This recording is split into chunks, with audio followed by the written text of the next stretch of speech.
What is going on, everybody? How is everybody doing today? Welcome here today to a reaction to the Rudy Gobert Minnesota Timberwolves trade and a bunch of other stuff. So yesterday, unfortunately, it's my fault, for the second day of free agency, I was at the shore in Cape May, New Jersey for the whole day, did not get back till midnight. So I was basically chalked on making any videos that day. That's why you guys saw no immediate reaction. So this is going to be mainly me for half the video talking about the Gobert trade, but then also talking about other news that happened yesterday, like the Kevin Huerter deal and the Malcolm Brogdon deal. Maybe I'll mention my opinions on some signings as well. So the Utah Jazz, in my opinion, got an absolute haul, an absolute fleecing for Rudy Gobert. I think so. So the deal is Rudy Gobert is just the only player going from the Jazz to the Timberwolves. One player in exchange for Malik Beasley, Patrick Beverley, Walker Kessler, Jared Vanderbilt, and Leandro Barmaro. That's a 5-for-1 player trade. Yeah. Multiple first-round picks were included, and that's a 2023 unprotected, 2025 unprotected, 2027 unprotected, and a top 5 pick 2029 protected pick to Utah. So if I Google just right now Rudy Gobert's age, because Rudy Gobert is on the wrong side of 30, right? He is, let's see, Rudy Gobert, just quickly, I wish I could have done this quicker. He's 30. Okay, so maybe he's a little bit younger than I thought, but still, 30 years old. That is in 7 years, that 2029 pick. He will be 37 and probably not in Minnesota anymore. He's got, what, 4 years? Like, that extension just kicked in, and I don't know how great he's going to be on the end of it. And you know what? I applaud Minnesota to getting Gobert. I think him and Towns could potentially work because Towns is now moving to the 4. He doesn't need to guard centers. We know he was kind of a liability as a rim protector. You get pretty much undoubtedly the best rim protector in the NBA in Rudy Gobert, and you pair them up in the front court. You keep D'Lo, you keep Anthony Edwards, and then you have Jaden McDaniels at the 3. So that is your starting 5, basically. D'Lo, Ant, McDaniels, Cap, Gobert. Now, I do question the lack of depth that this team currently has. Like, if I just kind of go to Fanspo, if the website is currently up, like, you go to, I'll just go to the trade machine and, like, just see, well, I was already on the trade machine. But if you go to the Timberwolves here, like, who else do they have in their rotation? Did they sign, well, they signed Kyle Anderson, which was a good signing. They brought back Taurean Prince, 2 wings off the bench. They still have Naz Reid, so they have plenty, or they have that big man depth. They drafted Wendell Moore. We'll see if he makes an immediate impact. But they basically gave up, if you include Walker Kessler as a first-round pick, which he just was, that is 5 first-round picks. 5 first-round picks and 2 good young players in Jared Vanderbilt. Well, 4 first-round picks and 2 good young players with promise, at least, in Walker Kessler and Jared Vanderbilt. Malik Beasley could still be a wing for Utah. Maybe they flip him at the deadline. Or you say it's 5 first-round picks, and then you have Jared Vanderbilt and Leandro Barmaro. Now, Patrick Beverley could also be flipped at the deadline. These are 2 players that potentially could go for a first-round pick package together. And if you wait till February, one of them might have a great season. Maybe a team really wants a defensive-minded point guard for the playoffs. Boom, first-round pick for Beverley. Maybe a team wants a scoring wing for the playoffs, and if he's efficient enough, boom, first-round pick for Malik Beasley. And the Utah Jazz, who had one of the bleakest futures, now they do have a great young player in Donovan Mitchell, had barely any draft capital. They did have, like, some of their picks, but they don't have some of them from, like, the Mike Conley trade from a little bit ago and some other trades they made, and they just had no young pieces. Their best young piece was Udoka Azubuike, Jared Butler. Outside of D. Mitch, it's not great. So you're adding Kessler and Vanderbilt, which I like a lot. Balmaro, we'll see if they make, or they can have a run for them. They also got a first-round pick for Royce O'Neal.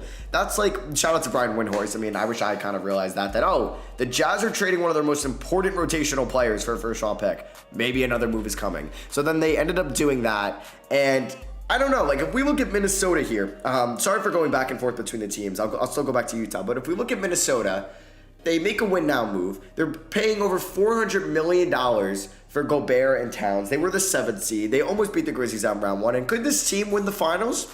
Sure. Could they at least make it to the conference finals? That is a possibility.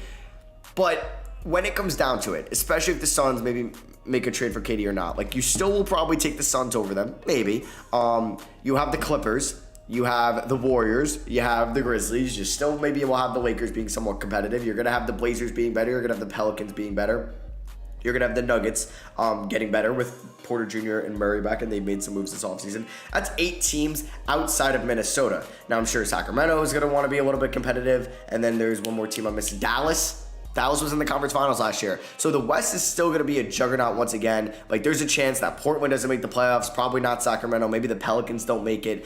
Maybe the Lakers don't make it again. But Minnesota, 7 seed last year, almost made a great upset over the Grizzlies in round 1. They pull off this trade. I like it now.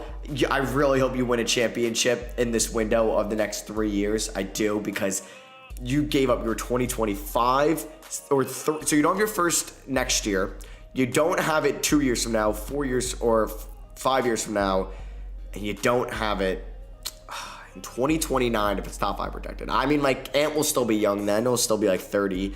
Cat will be a little bit older. I don't know. I can't even think about that. But it's looking like the Jazz are going to keep Donovan Mitchell and retool around him. So I'm excited for my Gobert Timberwolves rebuild. That will come out on the main channel later today. And then my post-Jazz Gobert rebuild will come out soon. But yeah, I basically just wanted to highlight that trade. Sorry for not being able to make a video yesterday. I was literally on a beach when it came out. So I was like, oh, can't record on the beach.